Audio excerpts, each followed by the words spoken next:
Hello and welcome to the Q Today show for April the 20th to April the 24th. I'm Allison Duddy, one of your hosts for this program. Hi, and I'm your other host, Mitch Vick. We've got a great interview today coming up later in the show with our own Nate Bello in conversation with Matt Wood and Tanya Turner from the city of Quesnel. Great.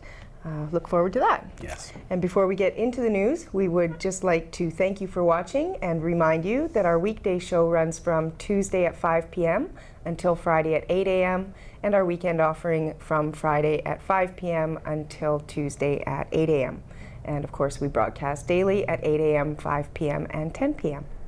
Perfect. And of course, you can reach us by email at qtoday@qcatv.ca. And as always, thanks to the Quesnel Caribou Observer for providing many of our news stories. If you'd like some information about how to sponsor us, or you can give Nate a call at 992-3650. All right, remember we just give the highlights here on Q Today. If you want the full details on any of the stories that you hear on our show, pick up your copy of the Quesnel Caribou Observer. And now on to the news. Mitch. Thank you, Allison. You're welcome. So last Tuesday, April 17th, a big celebration was held at the North Caribou Community Campus. The school district's Aboriginal Education branch reported out on some fantastic student successes. About 40 people gathered together to share. The Aboriginal program at Coraloo was especially highlighted with its excellent First Nations woodworking, carrier language, and Aboriginal arts programs. The principal of Aboriginal Education, Patty Kimpton, said, "In the end, it's all about relationships." The evening was made special when various students spoke about how they enjoyed an exciting trip to the coast to engage in leadership activities with other First Nation students from around the province. Quesnel had one of the largest contingents to the conference with over 50 participants. Bannock, salmon, and fruit rounded out a wonderful evening. Congratulations to all. Awesome. That sounds like a fantastic get-together. So moving along, we did mention on our last show that the 2011 Volunteer Citizen Award Banquet was coming up, and that has now happened. Our three nominees were Sherry Coles of Integris Credit Union, Liz Miller of the Miss Quesnel Self-Development Program, and Helen Boudreau, who sits on the executives of several organizations. And in a City of Quesnel news release on April the 18th, Liz Miller was announced as the winner. As the Miss Quesnel Programs Coordinator and Royalty Coordinator, Miller attends dozens of community events each year with the candidates and promotes education, community volunteerism, and personal skills development in the program's participants. Sherry Coles and Helen Boudreau were also congratulated and thanked for their efforts by the roughly 100 people that attended the event. And former City Councillor Peter Coldwell was honored with a Lifetime Achievement Award for his contributions to the community over the years as a volunteer auctioneer who has spent thousands of hours volunteering his time to a wide variety of causes in the community. On behalf of City Council, Mayor Sjostrom congratulated all the nominees for their effort and commitment to making Quesnel such an outstanding community. And Councillor John Briscoe added that by celebrating our volunteers, we inspire new ones to take on a cause and further enrich our society. So congratulations once again to the 2011 Volunteer Citizen of the Year Award recipient, Liz Miller. Thank you, Allison. You bet. And our next story is about Inez McGowan's journey in Malawi. Now, you may know Inez. She's a local teacher who is spending 6 months in Malawi teaching. She has been there for roughly 3 months thus far, and she had an opportunity to send a bit of a report on what she's been up to. She is a member of the FOMF, which stands for Friends of Malawi Fellowship. Her trip, by all accounts, has been life-changing, and she's really recounted some of her challenges visiting a country in the third world. One of her comments was, when you wake up in the morning, you're not sure if you're going to have petrol, power, and water all at the same time. So some very trying circumstances there, but she's really making a difference. She's been teaching at a local school in Malawi and is involved with drama projects as well as her teaching duties. She also attends church when she's there, and she's part of a very supportive group there. And she teaches music and really encourages work with the students when it comes to drama as well as music. She has great pride when she talks about her godson, baby Joseph, with whom she was involved with that family, and she was given the honor of being the baby's godson, so she's very proud to talk about Joseph. She has another friend, Harry, a young boy, and the group, her group, FOMF, has had a major difference in this young boy's life. They paid for all his school fees, which was a major point of stress for the family, and most importantly, the young boy needed some medical procedures, and the group was able to help out and pay for these procedures. Inez is feeling a little homesick though, so we're rooting for her. She's been there for 3 months, and she made a point of saying that she's very homesick, misses her husband, Marty, and all her friends and family, but I want to express to her, if she gets the message, that we're rooting for her. Hang in there, you're making a great difference, and you've only got 3 months left, so we'll see you when you get back. If you'd like some more information about Inez McGowan's journey and the group she's a part of, you can give her family a call at 788-434-9084, or you can email rmartz@shaw.ca, which is also now on the bottom of your screen. Is that 788 or 778, Mitch? Oh, just because it could be 778. I apologize. I'm Yes, thinking 778. 778 is the one that I know around. I haven't heard of 788. Yeah. We want to make sure, of course, that our viewers get all the correct information. Thank you. Yeah. Awesome. Well, that sounds great. I can't imagine 6 months away from friends and family and all that stuff, but what a neat thing In to a be able country to that's do. still developing as well. Exactly. Yeah, I had some neighbors that went on a mission to Malawi also, and quite an experience. I saw some of their pictures. And Oh, is that right? yeah, we have no idea how lucky we are here. You know, Yeah. you see it on the news and stuff, but really to be there and to live it is And to give there's a nothing. 6-month commitment of your life to, Yeah. to do this, I That's think speaks amazing. volumes of her It character. does, for sure. Maybe next year's Volunteer Citizen of the Award. Who knows? I think that's a good candidate Could right be. there. Saying that right now on the air. Here we go. All right, so continuing on, it is estimated that 1 in 25 people in BC has kidney disease, and most do not even know it. Early detection can prevent or minimize kidney disease through simple changes in lifestyle or through management and medication. One of the tools for early detection is being offered in a new innovative targeted screening program offered by the Kidney Foundation of Canada BC branch, and will be in Quesnel on April the 25th from 9:30 a.m. to 4:30 p.m. at the Senior Centre. The free screening is recommended for those who fit into a variety of categories, which include those with diabetes, excuse me, high blood pressure, family history of kidney disease, cardiovascular disease, and those of Aboriginal, Asian, South Asian, Hispanic, or African heritage, as well as anyone 55 years and older. The article outlines Bonnie Leclerc's experience with kidney disease. Her first experience with kidney disease was in 1989 when she required a kidney transplant. That transplanted kidney has failed in 2007, and now she's back on dialysis, which she does add that she wouldn't wish on anyone.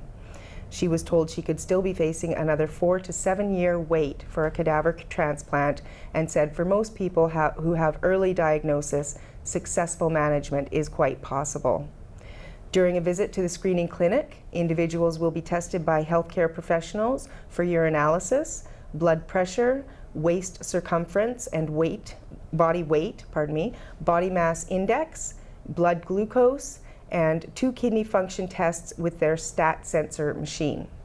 So registration is required for this screening, and if you wish to do so, you can contact Bonnie Leclerc at 250-992-5122. Amazing, that many people have it, and most don't even know it. Mm-hmm. So can't hurt to get checked if you're in any of those categories, Yeah, that's for sure. You bet. Next story we have up here is the 15th annual Where the Rivers Meet Country Bluegrass Jamboree. And I was first struck that it's 15 years, which I think for an event to be able to continue for that many consecutive years is, I think, an accomplishment in itself. But also I learned that we are the first stop for a bluegrass festival for British Columbia. Quesnel is, and it's the earliest festival in the calendar. The festival is going to be taking place this year from April 19th through April 22nd at the Senior Centre. It'll be featuring bands like the Lakeside Ramblers, Living Country, Country and Stuff, Green Valley Blackbirds, and Country Caliber. And there are over a dozen bands participating. Many visit to Quesnel to partake, but local residents are encouraged to check out the talent and the festivities. Quesnel, as I said, has the distinction of being the first stop, but there are a couple neat things about this festival, how they adjust their programming to give it some lively entertainment. They do what's called a scramble. They basically take the artists, put their names in a hat, and they draw and make random bands every night of the week, every night of their event, that's cool. which I thought was pretty neat. So they have to come up impromptu with some musical talent for mixing their bands together, which I think is fantastic. Residents are welcome to come down and shake off winter for only $30 for a ticket for all days, so that's the 19th through the 22nd. And if you just want to show up for one day, then you can get a pass for only $10. Pretty reasonable for a great For day live of entertainment and over 12 bands. Yeah. And of course the scrambling of I think that sounds like that's it would great. be a lot of fun to go and see that I'd part of totally it. be into seeing that. That'd be Total great. improv, right? Yep. You know. Anyway, over to you. Thanks, Mitch. So Big Brothers and Sisters of Quesnel is busy planning their annual Bowl for Kids' Sake on Sunday, April the 29th. The theme for this year is Spooktacular. The major sponsors are Central Mountain Air, Via Rail, Canada, and The Wolf. Lane sponsors to date are All West Glass, Dunkley Lumber, West Fraser Mills Limited, and Bob Simpson MLA. 6 more lane sponsors are needed. If you're out there and you're interested, you can give Joni a call to learn about how you can contribute, and her number is 250-992-7257. Other sponsors for the event include Barkerville Historic Town, Vancouver Canadians Baseball, Vancouver Aquarium, Old Spaghetti Factory, Stanley Park Carriage Rides, Cumsheen River Rafting, Interior Whitewater Expeditions, and Best Western Abercorn Inn. More sponsors and teams are needed though. You can register and collect pledges online at bigbrothersbigsistersofquesnel.ca. You will then be entered into a draw for a PVR donated by TELUS. If you'd like to participate, like I said earlier, give Joni a call to book your team for the hour-and-a-half session. Co-workers, families, and friends can form 5-member teams, collect pledges, and come out and bowl at Rev Bowling Lanes. Issue a challenge to another agency, business, or friend, and you could win $300 worth of advertising sponsored by the Wolf radio station. For every $100 collected in pledges per person, 19 years and older, your name goes into the incentive draws. If you are unable to play, you can still pledge or send a tax-deductible donation. Also, thank you to 7-Eleven and Rev Bowling Lanes for participating in the April Pinup promotion. Big Brothers and Sisters of Quesnel served over 160 children and youth in the community last year, but there are many children who would still like to have a mentor.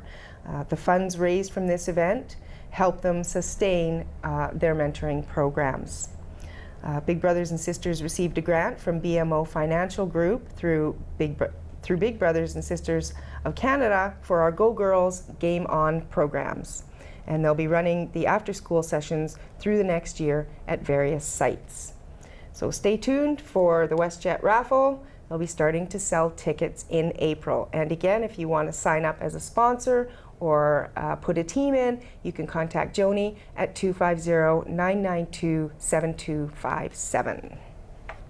Great event. I heard you might be taking part in that one, I Mitch? can't make it this year, Oh, but too I've been bad. in the event twice before, and it is a lot of fun. The sponsoring is great. It's a great cause, but you know what? Yeah. It's a good time. Good. It's a good time, and if you can combine a good time with doing some good for the community, for a great organization, you should join. It's a lot of fun. Good. Yeah. Thanks. Next up, we have a story about real estate in Quesnel, and it's a good news story. Real estate sales are taking off. It's good for our home values in this city. Between January 1st and March 31st, we had 50 unit sales in our area, which is up from 33 the prior year. That is over a 50% increase in real estate transactions in Quesnel. And if you want to compare that with other communities in our area, Williams Lake had an increase as well, but only a 10% increase in unit sales. And Prince George had an 8% increase.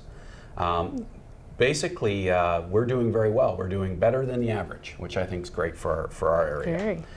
In terms of the dollars at play here, the average selling price was $172,000 versus $185,000 last year, which is less, but we ended up selling more regardless, $8.6 million in value of real estate transactions. The difference in the average selling price accounts for transactions for lower valued homes selling more than last year.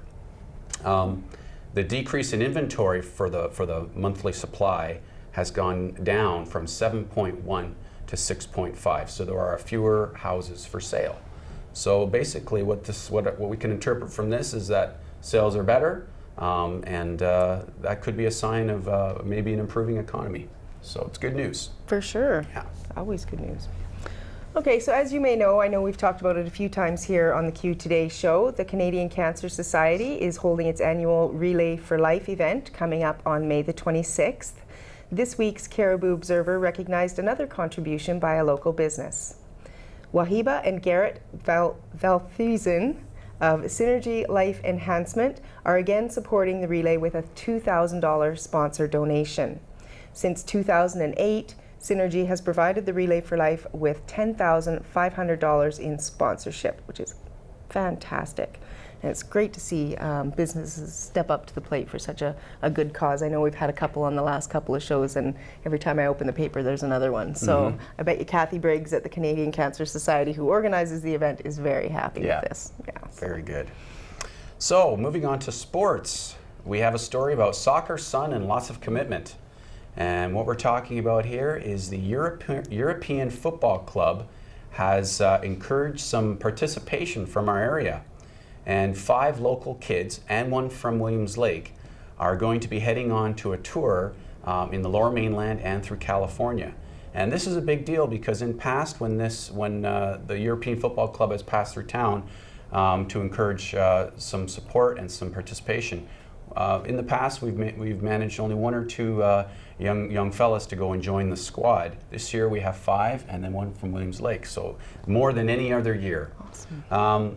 The Quesnel group will be playing teams from the Lower Mainland and California, and the event actually occurs between May 10th and the 15th of May in Laguna Beach in California, but they're going to be heading down to the Lower Mainland to do some training and some sparring off with other soccer squads in the Lower Mainland. So we wish these fellas well as they endeavor to represent us in California in May. Fun. I bet they're looking forward to that. Yeah. That would be Their awesome. coach also expressed that he's been working with the coach. His name is Desange, and he's been working with them for over a decade. So these boys are really committed to this, and he's so proud that this time around we've managed to field that many volunteers. It's never happened before. Great. Yeah. So also in sports, the Quesnel Wave Riders Swim Club swam their best times at a recent swim meet in Prince George. Coach Jarrett Brink proudly said every one of the kids personal bested in something. Garnet Curry, who captured the aggregate bronze for the weekend, was quick to add that it wasn't just him that did well, it was the whole team. The team was elated by their swim times, especially Natasha Hansen, who qualified for the AA Championships in Victoria. The weekend was a huge success for the team, but not just because of the times, but in terms of pure enjoyment.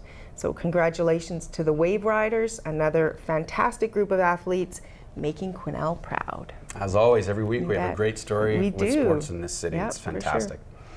Tanya Turner, City Planner, and Matt Wood, Director of Communications, sat down with Nate to discuss the new sustainability process, Our Quesnel.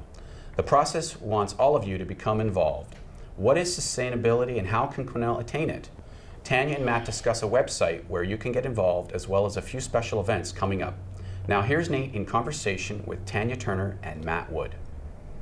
Thanks very much. I'm here with Tanya Turner. Hi, Tanya. Hi, Nate. And your job is? I'm the city planner with the City of Quesnel. Great. Good job to have. And Matt Wood. Hi, Nate. I'm Matt Wood, Communications Supervisor for the City of Quesnel. That's right.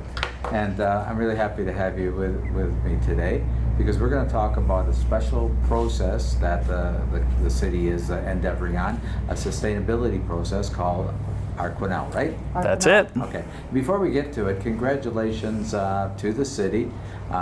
Fantastic announcement last Saturday. We carried a news story on it, and $4 million.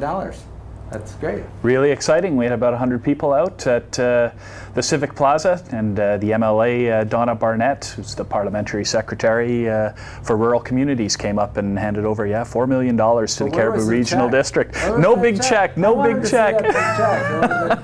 But that's okay. Because that means that we're getting closer. It seems more real now, doesn't it? It does. It feels real for sure. Yeah. Good, good. Okay, but something else equally real and in the long term, probably more important, is the Arquinel sustainability process. Okay, so let's start off. The word sustainability, everybody says that it's a catchword, and like people get tired of it, and then people say, oh, it's a catchword, then people say, oh, what does it really mean? So Tanya, you're a planner. Thank you, and I totally concur with that. These words like sustainability, they do tend to be overutilized, and people get very frustrated with the word because they don't know what it means to the community. Well, that's what this process is about. It's about finding out what sustainability is going to mean to our community. A community defines what sustainability is going to be, and that's why we need the community's input into these processes. Okay, so we, as a community, we're going to define sustainability. Matt, what does sustainability mean to you as a person? Well, for me, it's a very real process, as I'm sure it is to many people with young families. For me, it's about my children and making sure that I'm meeting my needs without compromising their ability to meet their needs. And I think that's really critical. And it's not, it's not just one aspect. It's not just finances. It's not just environment. It's not just social or cultural issues. It's the whole gamut, making sure that we're making decisions across a wide range of topics moving forward. Okay. And out of all the city staff, you two have special responsibilities when it comes to this process. As city planner, what are you going to be looking at? Exactly. From a planning perspective, we're looking to make sure that we have the right information from the community in terms of where we want all of our planning to go. Council last year took a great step in saying that one of their top priorities was sustainability in all planning. That means no matter what topic we're talking about, economics, environment, social, we're looking at making it a more sustainable community.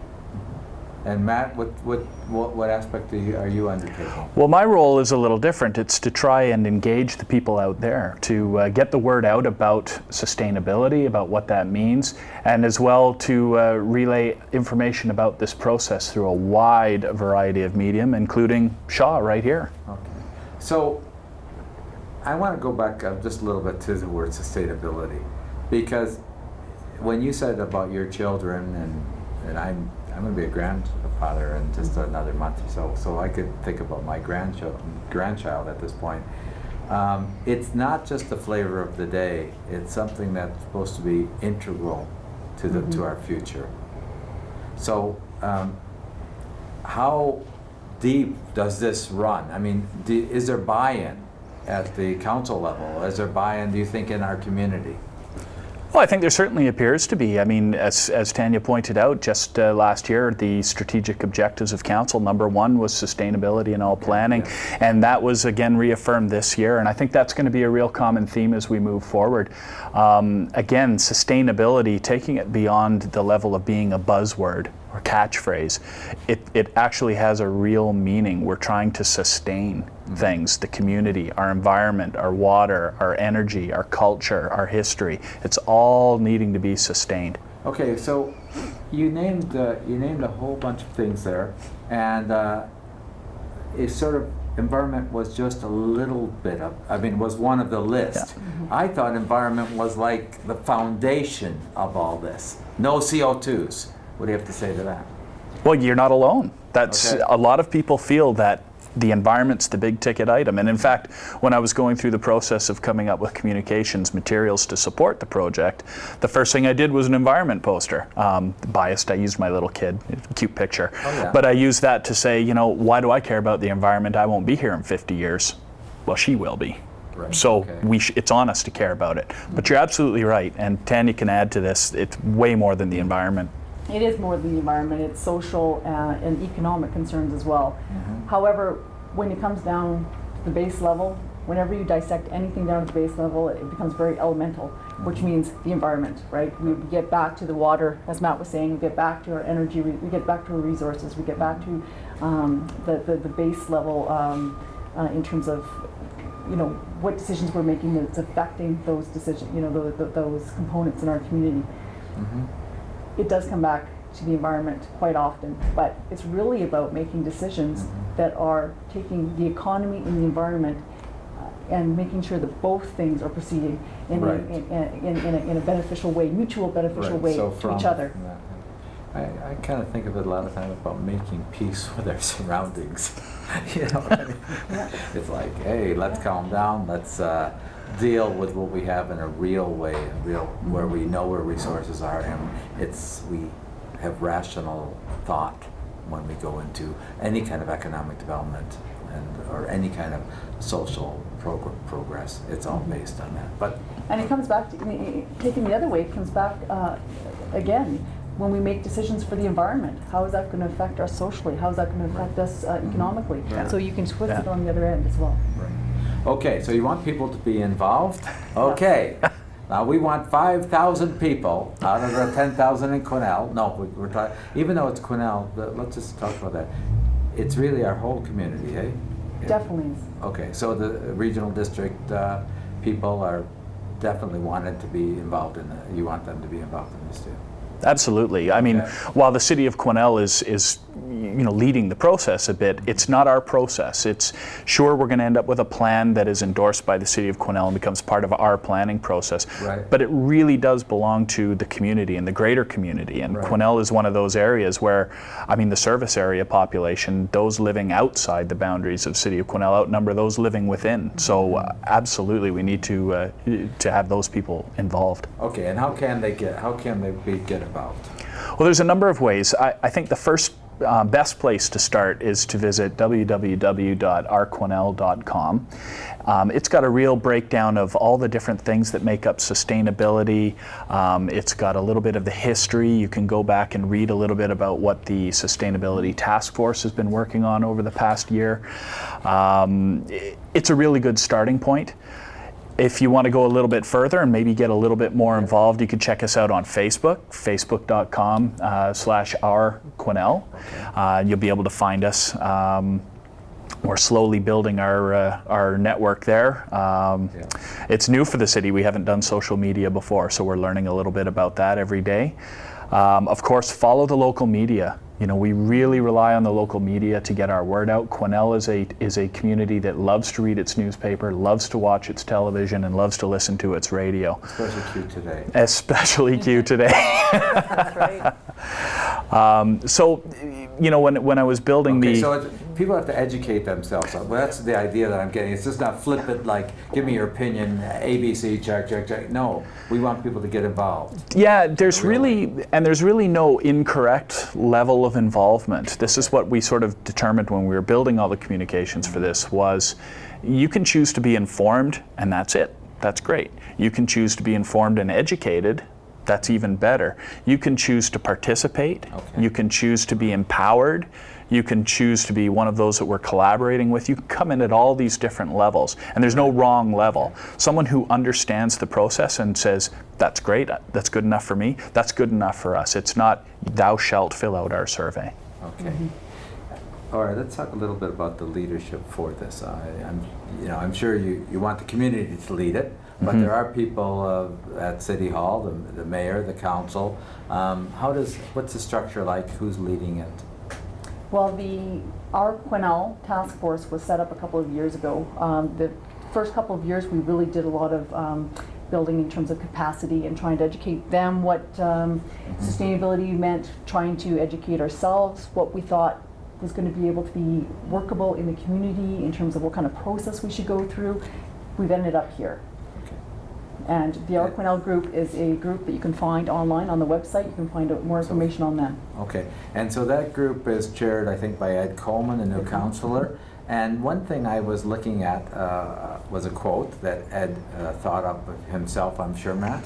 And it said that Our Quesnel will be the lens and filter for our decisions and for how we do business in the future. Now, the one thing that I wondered about is, our official community plan. You know, and Yes. we've been involved in the official community plan for years and years, and we thought that was a primary planning document for the city. How do the two relate to each other, Tanya? And it is our primary planning document. However, it's normally just built, its legislative ability is in land use planning only. Okay. So the rest of the processes sort of get lost in our general day-to-day planning processes out of the official community plan. So we need a way to integrate we have some great policies in the official community plan, by the way, when it comes to the social world, when it comes to the economics, when it comes to the environment. Right. It's about getting those off of the pages of the plans and into action. So in other words, I could see sort of a shifting of some of the social, environmental, economic issues that we have in our OCP over to the sustainability plan maybe, and making the OCP a little bit more zeroed in on land use. We are really going to make this a process. The sustainability, this is going to be a process. At the end of the process, there's likely going to be a document. I don't want another plan. I think people Okay. get over inundated with plans and don't know which plan trumps Right. all of that kind of stuff. Our ideal is we're going to have a document. It's going to lead some stuff. The hope would be that we will update our OCP in the future to integrate all of the planning that comes out of this process and put it into this new OCP. Okay, I understand. Yeah, it's a bit of a, like Tanya says, the process, it's this overarching, our Quesnel is right up here. The thing that we have to realize is that when we're making a decision is that we're not just going to refer to the OCP only, and that's it. There may be times when we're going to look at the 5-year financial plan in concert with the OCP, or we may look at the OCP in concert with the water conservation strategy. It's a way of wrapping our heads around decision making just a little bit differently and being a little bit, more holistic. The term integrated is probably the key concept out of Okay, this. all right. We've had a lot of great plans in the community, and I know you were responsible or had some hand in some. What the problem has been is integrating all these different Right, plans and making right. sure that they all have a common goal going forward. And that's where this could come in handy. This comes in handy. And you brought the logo. We did, and I'll flash it up here quickly. It's our Quesnel, and it's a stylized Q, and I'm sure we'll be able to explain it here. The idea is that the community is made up of so many components. Right. Natural environment, water, forests, environment, economics. It all comes together. All these little bubbles represent potentially items or issues or plans or documents. And they all come together, and if you step back a little bit from it, you see the Q, which represents Quesnel. See the little... Yes. So there it is. So all these things are coming together into a broader Quesnel. And this actually, if I may give a quick shout out, this was designed by Bob Michek up at South Hill Graphics, an excellent local designer there. Well, you're getting me excited about it, And but one thing is, I think you sort of answered this, but the idea of resources behind it. Okay, we build this, and it becomes a lens. But how do we know that something's going to happen after the process? The key to this process is not to have new resources for new projects. The key to this process is to make sure that what comes out of it gets into our day-to-day, everyday activities, our decisions, our plans. That's the key to this. Okay. So if I can expand, if you were to take a look at the really successful Quesnel Works Capital Reinvestment Program. Yes, that's a great program. Great program. Started many years ago by City Council. That was a process where instead of just looking at a capital budget year after year after year and making decisions based on that year, putting money aside and evaluating roads and water and sewer systems and figuring out what you can do together to make better use of your resources. So if we're making better uses of the resources, then they stretch a little bit further, because we know resources are tough to get a hold of right now. Excellent. Okay, to recap, how can citizens get involved? You got some public events and things like that? Yeah. Best way, again, visit ourquesnel.com. Right. That'll have all the information for now. It's always changing, so check back often. Visit our Facebook page, facebook.com/ourquesnel. And then we do have a couple of community events at the North Caribou Community Campus on Friday, April 27th from 6 to 7 to 9. 7 to 9. That's going to be sort of a celebration of all things Quesnel. We're going to talk about what we like, why we're proud to call Quesnel our home. Okay. And then the following day on the Saturday, there's 2 sessions, one from 9 until 12:30, and then another one from noon until 3:30. You notice there's an overlap there of about half an hour at noon where we're going to actually provide lunch for people, and we can hobnob, if you will, and talk about at the campus, community campus, and we'll talk about sustainability and Quesnel and what a great place it is. And it's likely important to say that people can either come from the morning workshop, the afternoon workshop, or both. Okay. We'd like to see whoever can get involved for however amount of time you can put in to definitely show up. Well, I appreciate you being with me. Is there anything else you want to add? No, it's a pleasure to come down. You know, I could see us from a staff perspective. It's so great to be involved in positive initiatives. Sometimes you kind of have to wade the waters there a little bit, but this is going forward. Yes. Well, Tanya, thank you very much for being with Thank you, me. And thank you, Matt. Thank you, Nate. Thanks for having us. Anytime you have more stuff from the city, just let us know. Excellent. We'll do that. And back to the anchor, folks. Thanks for that, Nate, Matt, and Tanya. Now we're going to take a look at what events are happening locally with our community calendar.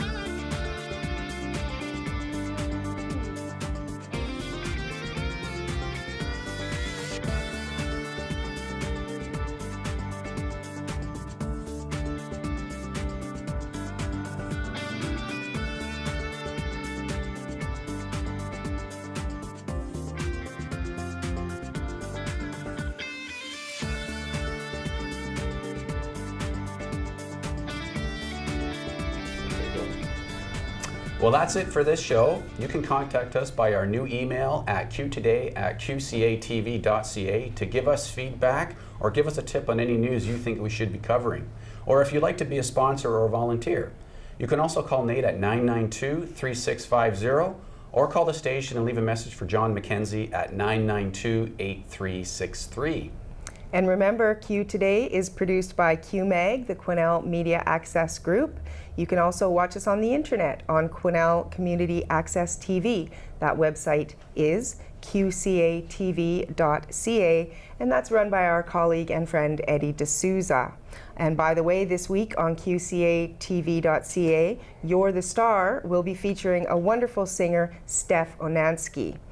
Besides being on qcatv.ca, it will be airing on Shaw Cable 10 at 4:30 and 7:30 a.m., as well 4:30 and 9:30 p.m. Thanks for watching. Remember, our purpose is to get Quesnel talking. Bye for now.